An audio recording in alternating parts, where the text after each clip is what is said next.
Umesh K Mudnal ನೇತೃತ್ವದಲ್ಲಿ ಜಾಲಿ ಮುಳ್ಳು ಹಿಡಿದು ಗ್ರಾಮದ ಪ್ರಮುಖ ರಸ್ತೆಗಳಲ್ಲಿ ಬೃಹತ್ ಪ್ರತಿಭಟನಾ ರ್ಯಾಲಿ. ಸಾಂಕ್ರಾಮಿಕ ರೋಗದ ಭೀತಿಯಲ್ಲಿ ಅಜಲಾಪುರ ಗ್ರಾಮದ ನಿವಾಸಿಗಳು ಉಮೇಶ್ ಕೆ ಮುದ್ನಾಳ್ ಆಕ್ರೋಶ.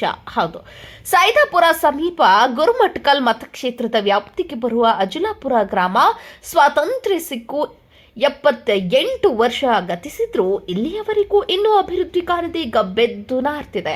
ಕಲುಷಿತ ನೀರಿನಲ್ಲಿ ವಿಷ ಜಂತುಗಳಿಂದ ಸಾರ್ವಜನಿಕರು, ಶಾಲಾ ಮಕ್ಕಳು ತಿರುಗಾಡಲು ಭಯದ ವಾತಾವರಣ ನಿರ್ಮಾಣವಾಗಿದೆ.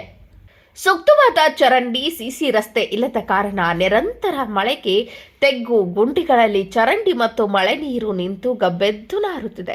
ಇದರಿಂದಾಗಿ ಗ್ರಾಮದ ನಿವಾಸಿಗಳು ಮೂಗು ಮುಚ್ಚಿಕೊಂಡು ತಿರುಗಾಡುವ ಪರಿಸ್ಥಿತಿ ನಿರ್ಮಾಣವಾಗಿದೆ.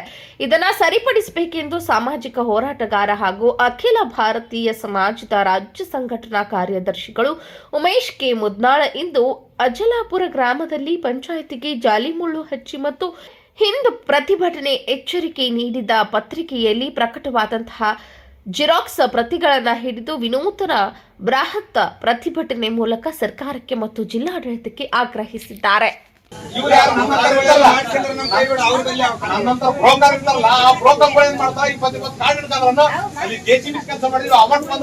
ಅವ್ರಿಗೊಂದು ಇಟ್ಕೊಟ್ಟು ತಗೊಂತ ಕೆಲಸ ಮಾಡೋದು ಅದು ಕ್ರಿಮಿನಲ್.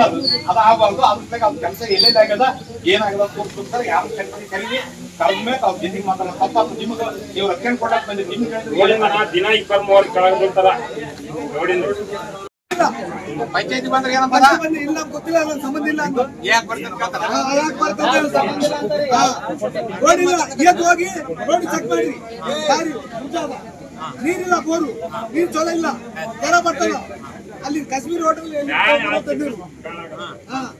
ಕಾಶ್ಮೀರ್ ಹೋಟೆಲ್ ನೀರು ತಗೊಂಡ್ ರೋಡ್ ಚಲೋ ಇಲ್ಲ. ರೋಡು ಬೋರು ಒಪ್ಪಿಗೆಯಿಂದ 6 ಗಂಟೆಗೆ ನೀರು ಕೆಲಸ ಮಾಡ್ಕೊಂಡು ಟೈಮಿಂಗ್ ಒಂದ್ಸಲ ಫ್ಲೋ ಅಷ್ಟು ಇರಲಿಲ್ಲ. ಪ್ರೆಷರ್ ಅಂತ ಹೇಳಿದ್ರು ಇವ್ರು ಹೆಚ್ಚು ಕಡಿಮೆ 1-2 ತಾಸಂಗೆ ಹೆಚ್ಚು ಕಡಿಮೆ ಡಿಫ್ರೆನ್ಸ್ ಅಲ್ಲಿ ಬಿಡಬೇಕು. 6 ಗಂಟೆ ಅಂದ್ರೆ 6 ಗಂಟೆ ಒಬ್ಬೊಬ್ರು 6 ಗಂಟೆಗೆ ಮಾಡ್ಕೊಂತಾರ. 2 ಗಂಟೆ ಬಿಡ್ತಾರೆ. ಈ ಕಡೆ ಅಂದ್ರೆ 5 ಗಂಟೆಗೆ ಬರಕತ್ತ ಪಂಚಾಯತ್ ಕಡೆ. ಆ ಕಡೆ ಹೆಂಗ್ ಬರ್ತಾವ ಗೊತ್ತಿಲ್ಲ. ಈಗ ವಾದ ಮಾಡಿದ್ರೆ 1 ಮಾಡಿದ್ರೆ 9 ಗಂಟೆ